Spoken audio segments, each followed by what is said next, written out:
Hello guys, আসসালামু আলাইকুম। আমি আজকে আমাদের মাদ্রাসার ছাদের উপর আছি। পুরো মাদ্রাসা বন্ধ আজকে। আমি একাই মাদ্রাসায়।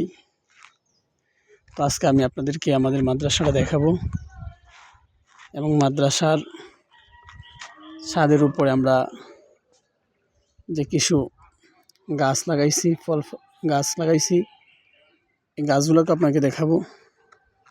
এই দেখেন আমাদের মাদ্রাসার ছাদের উপরে সিম গাছ, লাউ গাছ, পুঁই শাক এগুলা লাগাইছি। অনেক সুন্দর হইতেছে। আসলে মাদ্রাসার ছাদের উপর লাগানো এটাকে শখের জন্য, এটা আমরা শখের জন্য লাগাইছি। দেখেন গাছগুলো কত সুন্দর হয়েছে। গাছগুলো অনেক সুন্দর হয়েছে। অনেক দেখা যায় গাছের মধ্যে পিঁপড়া ধরে ফেলছে। এই যে পিঁপড়া গাছের মধ্যে পিঁপড়া ধরে ফেলছে।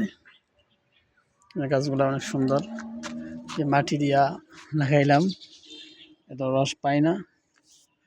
তারপর আলহামদুলিল্লাহ অনেক সুন্দর হয়েছে। গাছগুলো অনেক উপরে উঠছে। দোয়া করবেন আমরা এই গাছ থেকে যেন উপকৃত হতে পারি। আসসালামু আলাইকুম।